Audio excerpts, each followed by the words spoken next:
అన్న నేను మళ్ళొచ్చినాక చాలా అంటే చాలా బాధగా ఉంది. ఎందుకంటే ఇలా బాధపడే రోజు అది. ఒక రైతు బిడ్డ గెలిచిండని నా ఊరు ఘనస్వాగతం పలికి ఎంతో మంది అన్న మీడియా మిత్రులు మీరే చూసిరు ఎంత మంది వచ్చిరో. అసలు నేను ఆడ నిలబడ్డప్పుడు ఇంతమంది నా కోసం వచ్చి నన్ను గెలిపించింది ఇంతమంది అని నేను ఆ సంతోషంలో ఉన్నా. ఆ సంతోషం ఎంతసేపు లేకుండా మీరు వేయాలని అనుకుంటారు. నిజంగా బాధగా ఉంది. ఏడుదామంటే ఇట్లా ఇది మీరు నెగటివ్ చేస్తారని నాకు భయం అవుతుంది. ఎందుకంటే ఒక 60-70 ఛానల్ రావచ్చు, యూట్యూబ్ ఛానల్. ఒక 1000 మంది వచ్చిర్రు పక్కూరికి వెళ్ళి కానీ 2 రాష్ట్రాలకు వెళ్ళి కానీ అక్కడ తర్వాత ఆ రాష్ట్రాలకు వెళ్ళి కానీ చాలా మంది వచ్చిర్రు. అంతమంది నా కోసం ఇంత రాత్రి వచ్చిరని ప్రతి ఒక్కరికి ఫోటో ఇచ్చిన. నాకు వీలైనంత మంది అందరికి నేను వీడియో ఇచ్చిన. నేను అన్నం తినలే, నాకు అయితే లేదని అన్నం తినలే దంగి పోతే కొంతమంది వచ్చి వాళ్ళు మీరే అన్న మీడియా మిత్రులు మీరే నాకు 5 నిమిషాలు నాకు 10 నిమిషాలు నేను ఇట్లా మనిషినే కదా అన్న. నేను అప్పుడు ఇట్లా అన్న నేను మనిషినన్నా, నేను తినాలన్నా, నాకు అయితే లేదు, నాకు ఓపిక లేదంటే నానా మాటలు మీరే అన్నారు. ఫస్ట్ నుంచి పెట్టలే, సగం నుంచి పెట్టి మిమ్మల్ని నెగటివ్ చేస్తా అంటే అన్న ఒక రైతు బిడ్డ రైతులను గెలిపించుకుంటా అన్న. చేసిన తప్పేందన్న మీరే చెప్పుర్రి. రైతు బిడ్డ తప్పు చేసిందా? నేను తప్పు చేసింది చెయ్యండి మా వాళ్ళకి తెలుసు. వాళ్ళు నేను తప్పు చేయలే కాబట్టి నన్ను ఇవాళ గెలిపించుకోరు. పల్లె ప్రశాంత్ ఏందో రైతులకు తెలుసు, జనాలకు తెలుసు, జనాలు చూస్తున్నారు. మీ పక్షాన ఏమన్నా తప్పుగా మాట్లాడుంటే దయచేసి నన్ను క్షమించండి. కానీ పల్లె ప్రశాంత్ అసలు తప్పు చెయ్యడు. మీరు ఆలోచించురు అన్న. నిజంగా అందరికీ నమస్కారం. ఎలా ఉన్నారు అందరూ? Thank you so much each and everyone. ఇరు రాష్ట్రాల ప్రజలకు అందరికీ పాదాభివందనం. నన్ను ఇక్కడి దాకా తీసుకొచ్చారు. మీ ఇంట్లో ఒకటిగా నన్ను చూశారు.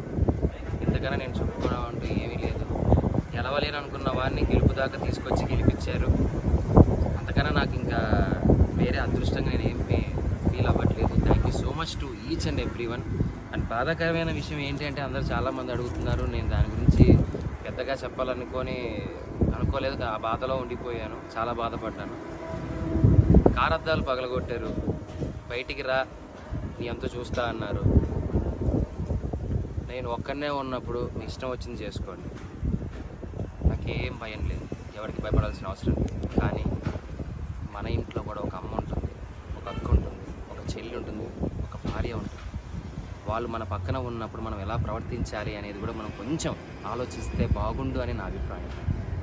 అద్దాలు పగలగొట్టినప్పుడు ఆ అద్దం పెంకులన్నీ వచ్చి మా అమ్మగారి మీద పడ్డాయి, తీజు మీద పడ్డాయి.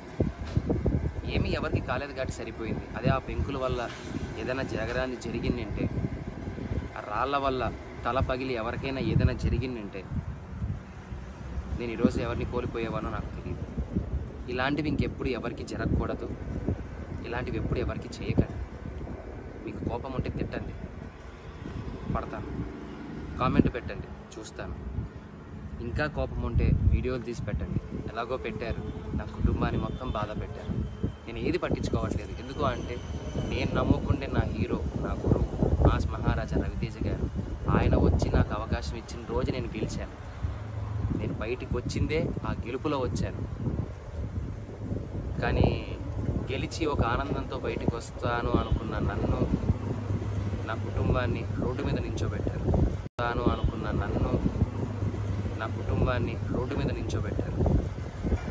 అది చాలా బాధ వేసింది. పర్లేదు, నన్ను ప్రేమించే వాళ్ళు, నన్ను అభిమానించే వాళ్ళు ఉన్నారు కాబట్టి దేవుడు చల్లగా చూడబట్టి మా అమ్మకి నా భార్యకి ఏం కాలేదు. నాకేమైనా పర్లేదు. మన ఇంట్లో ఆడవాళ్ళు మన పక్కన ఉన్నప్పుడు కొద్దిగా జాగ్రత్త వహిస్తే బాగుంటుంది. జాగ్రత్త ఏదైనా జరిగితే కప్పు పోతే తిరిగి తెచ్చుకోవచ్చు, డబ్బు పోతే తిరిగి సంపాదించవచ్చు, మనిషి పోతే తిరిగి తీసుకొని రాలేమండి. ఇది గుర్తు పెట్టుకోండి. చాలా రిక్వెస్ట్గా అడుగుతున్నాను, దయచేసి ఇంకెప్పుడు ఇలా చేయకండి ఎవరి దగ్గర. Thank you so much. ఇప్పటికీ మీకు నా మీద ఏదైనా కోపం ఉంటే ఎక్కడ రమ్మంటారు చెప్పండి, వస్తాను, మీ ఇష్టం. కానీ ఎవ్వరికి ఇలా ఇంకెప్పుడు చేయకండి. I love you all. Thank you for each and everyone support చేస్తున్నందుకు. ఇంతకన్నా ఏం చెప్పలేదు. Thank you so much.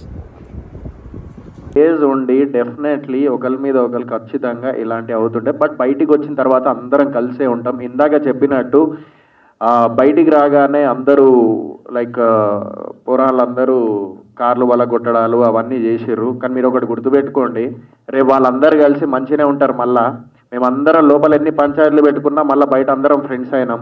So అలాంటి షోనే బిగ్ బాస్ షో. మీరు బయట బాగా లైక్ మనసుకు తీసుకుంటారు, బట్ బయటికి వచ్చిన తర్వాత మేము మనసులో ఏం పెట్టుకోం. సో లాస్ట్కి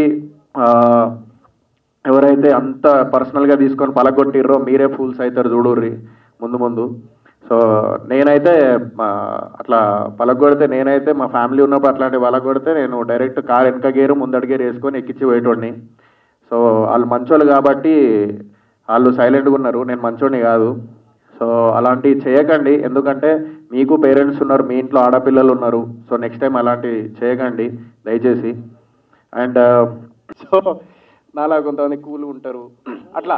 సో అందరు ఒకేలా ఉండరు, ఫీలింగ్స్ అనేటి అందరిది ఒకేలా ఉండాలని లేదు. సో ఈవెన్ నేను అదే చెప్పిన, అమర్దీప్ నాకు పర్సనల్గా తెలుసు యాక్చువల్లీ. సో అందుకే పర్సనల్గా పాపవాడు చాలా మంచోడాడు, చాలా మంచోడు. ఆడు ఎప్పుడు అట్లా చేయలేదు, ఆ లోపల ఎందుకు అట్లా ఏందో తెలియదు కానీ బయట అయితే అట్లా ఎప్పుడు లేడాడు. సో అందుకే నేను సపోర్ట్ చేసిన అంతే.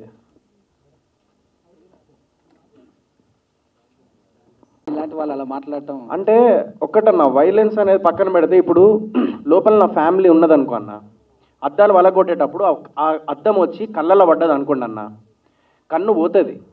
ఓకే, ఒకవేళ నేను కూర్చొని నా ముఖం మీద ఏదైనా పడి నా ఫేస్ పోతుంది, అయిపోయింది, లైఫే పోయింది.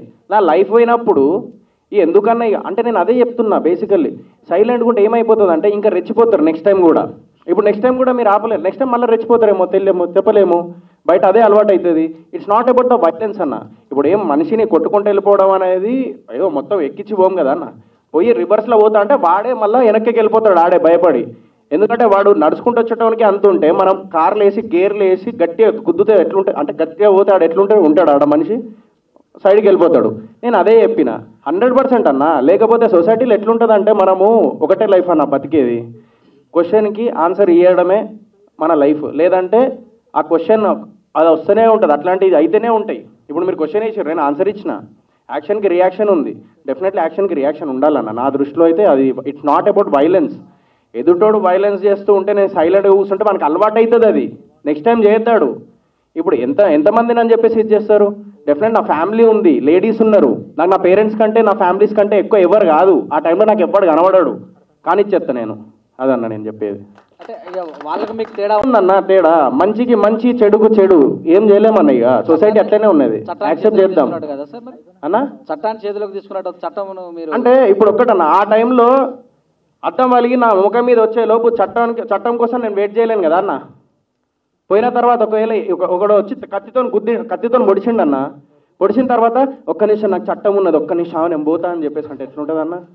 సో రివర్స్లో 100% అప్పుడు ప్రాణాలు కాపాడుకోవడానికి డెఫినెట్లీ మనము రివర్స్ అవ్వాలి. అలా అని చెప్పేసి నేను ఇంకా గలీజ్గా చెప్పట్లేదు, నేను బెదిరిద్దాము అని అంటున్నా, నేను భయపట్టియాలి వాళ్ళని. కత్తికి కత్తి సమాధానం అంటారా? కత్తికి కత్తి సమాధానం అంటారు. కత్తితో ఎందుకు పొడితే దొబ్బేస్తాం మనం, మళ్ళీ ఎందుకు పొడుస్తాం మనం అట్లా. వచ్చేసి 1 వీక్ అయిపోయింది. అలా కాదు అంటే మీరు బిగ్ బాస్ లో నుంచి వచ్చిన తర్వాత అదే మైండ్ సెట్ లో ఉన్నారన్నారు కదా, మైండ్ సెట్ నుంచి బయటకు వచ్చి అండి బయటకు వచ్చేసా బిగ్ బాస్ నుంచి కంప్లీట్ గా. ఎప్పుడైతే ఆ సిచ్యువేషన్ జరిగిందో అంటే బిగ్ బాస్ తర్వాత విన్నర్ అయిన తర్వాత బయట సిచ్యువేషన్స్ అన్ని మీరు చూసారు కదా, కార్ గ్లాస్ బ్రేక్ చేయడం, ఇలాంటి సిచ్యువేషన్స్ మీ రియాక్షన్ కోసం చాలా మంది వెయిట్ చేశారు. అసలు ఆ సిచ్యువేషన్ గురించి ఏం చెప్తారు మీరు? ఫస్ట్ ఆఫ్ ఆల్ అలా చేయడమే రాంగ్. ఇంకోటి ఏంటంటే వేరే వాళ్ళు కార్కి బ్రేక్ చేసిన తర్వాత అక్కడ ఇది శోభా శెట్టి కార్ని ఇలా చేశారు, ఇలా సఫర్ అవుతున్నారు అనేసి ఇన్స్టాలో పెట్టడం వల్ల బెంగళూరులో ఉన్న నా ఫ్యామిలీ చూసి నైట్కి నైట్ కాల్ చేసి వాళ్ళు చాలా సఫర్ అవుతున్నారండి, మీరు ఈజీగా చేసేస్తున్నారు. అదే ప్రతి ఒక్కరు చెప్తున్నారు, మాకంటూ ఒక ఫ్యామిలీ ఉంది, మా ఇంట్లో కూడా పేరెంట్స్ ఉన్నారు, వాళ్ళు చాలా సఫర్ అవుతున్నారు. We are respect. ఒకవేళ మీరు మాకు అభిమానం చూపిస్తే నిజంగా వీఆర్ గ్రేట్ఫుల్ అండి, అంతకిన్నా ఎక్కువ మాకేం వద్దు, నిజంగా మేము కూడా అంతే అభిమానిస్తాము మిమ్మల్ని. కానీ లోపల జరిగింది మీరు ఇంకా బయటికి వచ్చిన తర్వాత దాన్ని రివెంజ్గా పెట్టుకొని ఒకరిని టార్గెట్ చేసి కొట్టడం అనేది it's not at all correct అండి. ప్లీజ్ ఎవరైతే చేశారో మీకే చెప్తున్నాను, దయచేసి అర్థం చేసుకోండి, మాకంటూ ఫ్యామిలీ ఉంది, మనం మాత్రమే కాదు ఫ్యామిలీ కూడా సఫర్ అవుతారు. ఏది చేసినా సరే చూసుకొని చేయండి. బికాజ్ ఇంట్లో ఏదైతే జరిగిందో ఇంట్లో వరకు మాత్రమే, బయటికి వచ్చిన తర్వాత మేమందరూ చాలా బాగున్నాం. అక్కడ మీరు ఏదైతే చూస్తారో కొన్ని ఫైట్స్ అవన్నీ ఓన్లీ అక్కడి వరకే, బయటకు వచ్చిన తర్వాత మేమందరూ చాలా బాగున్నాం. ప్లీజ్ అది అర్థం చేసుకోండి, నెక్స్ట్ టైం ఎవరికి ఇలా చేయకండి అంతే. నాకు తెలిసి ఈసారి కంటెస్టెంట్స్ బయటికి వచ్చేటప్పుడు కార్లో కాదు లారీలలో వద్దాం బయటికి. అది బెస్ట్ అనిపిస్తుంది. చాలా మంది రకరకాలుగా మాట్లాడుకుంటున్నారు. స్టార్ మా వాళ్ళు శివాజీని వెనకాల పెట్టారు, అక్కడ పెట్టారు, ఇక్కడ పెట్టారు, వేరే వాళ్ళని ముందుకు తీసుకొచ్చారు. ఇవన్నీ నేను ఒప్పుకోను. ఎందుకంటే వాళ్ళు ఒక పద్ధతి ప్రకారం ఒక ఫార్మెట్ లో వెళ్తారు. దాని ప్రకారం ఈరోజు ఓటింగ్ జరిగింది. దాంట్లో విజేతగా నా బిడ్డ పల్లవి ప్రశాంత్ గెలిచాడు. వాడు గెలవాలనుకున్నాను. ఎందుకంటే ప్రజలు ప్రతిసారి ప్రభుత్వాల చేతులు ఓడిపోతుంటాయి. కామన్ మ్యాన్ ఎప్పుడు ఓడిపోతుంటాడు. కానీ ఈ సీజన్లో కామన్ మ్యాన్ గెలవాలి అని గెలిపించాలని దృఢ సంకల్పంతో ఎప్పుడైతే ప్రశాంత్ వచ్చే వరకు నాకు అటువంటి ఆలోచనలు లేవు. నాకు అప్పుడు అనిపించింది ఇలాంటి ఒక పల్లెటూరు నుంచి వచ్చిన నాలాగనే వచ్చాడు ఈ షోకి. నేను ఎలాగైతే ఇండస్ట్రీకి వచ్చాను అలా వచ్చిన ఒక వ్యక్తి సక్సెస్ అయితే కోట్ల మందికి ఇన్స్పిరేషన్ గా ఉంటుంది అనుకున్నాను. అది భగవంతుడు నా మనసులోని కోరికను ప్రశాంత్ రూపంలో తీర్చాడు. ప్రశాంతే కాదు, యావర్ లాంటి ఎటువంటి బ్యాక్గ్రౌండ్ లేని మనుషులు ఇక్కడ నాతో పాటు కంటెస్టెంట్లుగా రావటం, వాళ్ళకి నాకు మా హృదయాలు కలవటం, ఇదంతా కూడా దైవేచ్ఛ. అంతేగాని ఒక గ్రూప్ లాగా ఆడాలనే ఆలోచన గాని, లేదంటే మన ఆటలో ఇంకొకళ్ళ ఇన్వాల్వ్మెంట్ ఉండాలనేది పరమ బూతు. అది మూల సూత్రానికి, బిగ్ బాస్ షో మూల సూత్రానికి అది విరుద్ధం. దాన్ని బలంగా నమ్మి అంతఃకరణ శుద్ధితో నేను పనిచేశాను ఈ బిగ్ బాస్ షోలో. నేనేంటో, నా క్యారెక్టర్ ఏంటనేది ప్రజలు చూడాలనుకున్నాను. అది చూశారు.